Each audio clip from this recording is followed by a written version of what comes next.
It's a good idea that we have a Health and Wellbeing Centre in UHL, but are there any plans to open similar facilities in the other sites? In Ennis, there's no restrooms, or is it restrooms or changing rooms? But in any event, it will be nice to be able to have exercise classes or fitness classes, some similar facility in Ennis. I'll put that to Suzanne, but just firstly, Brenda, what about your set dancing classes and all the fabulous music you play out there in your beautiful garden? But you're right, myself and Suzanne have discussed that. We had to start off the concept in UHL and see would it grow into something, and of course our focus will be on the other sites again to develop access to classes and all of that, because it is shown that it's really effective for wellbeing. But I'll hand over to Suzanne just to comment on that. No, and it's a great question. Thank you, Brenda, for all your singing and continued success. You're doing such a good job on that. Absolutely, what I would say is that we welcome all proposals from all sites in relation to what could be done. It might be one room or facility you already have that you want redoing, and I will work with you offline if you email me. And there's a template you can apply for. We'd have to go and do our appropriate work in terms of the finance and the regulations. But we did that with our own Health and Wellbeing Centre here, so absolutely. So it's first to the table, I'd say, with the next paper, and we see what we can do in terms of that. And we can live stream all the classes to your hospital at the moment that are here as well. So I'll give you some information on that, so you can avail of those already from your homes or from the hospital facilities. Thank you. That's great, Suzanne. There's a related question here that's come in on health and wellbeing, and kind of relates to what you said earlier about discounted tickets for Taker Park. I'm delighted to hear that, but they're also wondering, are there any plans to promote health and wellbeing that we could, maybe through the sports or social club or some other means, access discounted rates for staff for gym memberships or swimming pools? Surely we'd have a bit of heft as a significant employer in the region that we could negotiate that kind of thing with local sports or fitness operators.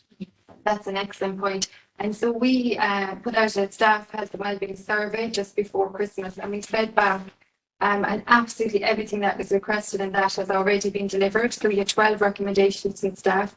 So what I would say to you is, if you run another survey, or you can email me directly on that point, and I will get our health and wellbeing lead email off and to look into that, and we'll see what we can do. Absolutely, it's a good suggestion. Thank you.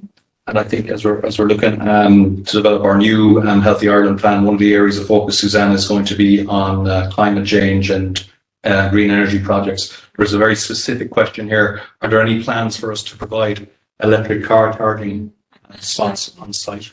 Yeah, if you don't mind, because I asked about that myself. I just thought, all these electric cars that are for sale, and people might want to buy them. So I spoke to Joe Hoare actually from States there about 4 months ago, just about running ducting, that's what the term is, in our current car parks, because we now have to move with the times and put in those charging stations to allow it. So he's getting an analysis done of that, see where we can put them, and any new build that we do or car parking will include the ducting. It's a requirement that they do that now. So we look at all the sites, we site survey it, and we just have to move and get in a couple of stations for people so they can charge up, so they can go home in the evening. Yeah. Okay. That's great. I have another topical matter here that's come in, and that's in relation to working from home. And we know that the government hasn't really decided on its policy yet.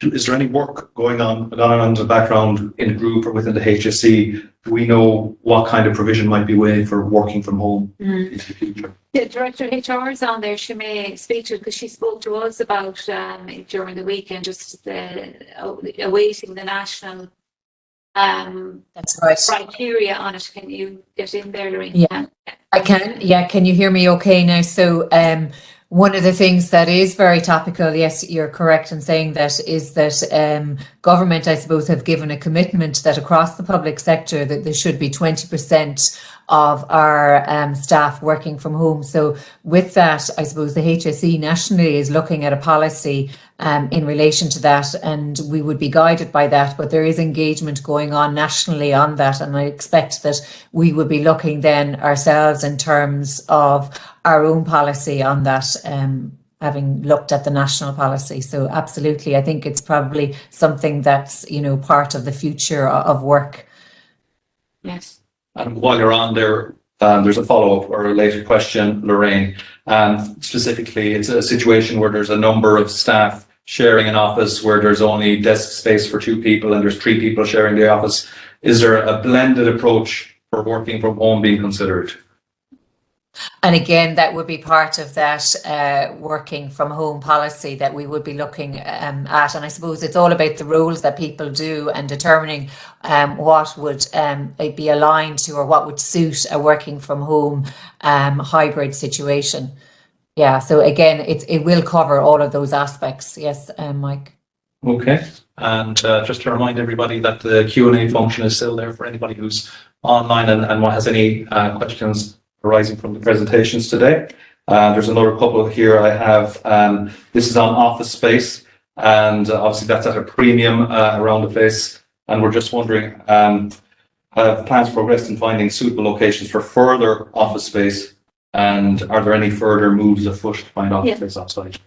Again, it's a you know, at one point over the years it was car parking, but we have moved on now to an accommodation crisis, I would call it in the simplest terms, and it's reflected in all that we've hired in the system. So Eileen Crotty has started a significant piece of work on looking at all accommodation across the group, and particularly in the UHL campus, because it's under such pressure, and she's presenting that in the next week to us at executive level, and we will take a view of that plan to see how can we work out the demands and try and ensure that a person has a place to work from, at least in the service. And alongside that, then actually on Monday the National Committee was meeting on signing off on a number of leases, which goes through a significant assessment by the subcommittee of the board, the audit committee, and we submitted 3 license agreements to be signed off by them for our Houston Hall and Rope House. There's significant restructuring being done here in this estate, Raheen Industrial Estate, which will open up a significant number of desk spaces. We'll free up the campus then, and clinically people will be on the hospital site, and other people, if they can work in Raheen, we'll do that. But we just have to analyse every single detail now around that. So we await the lease sign up. Okay, thanks for that. Work started, yeah.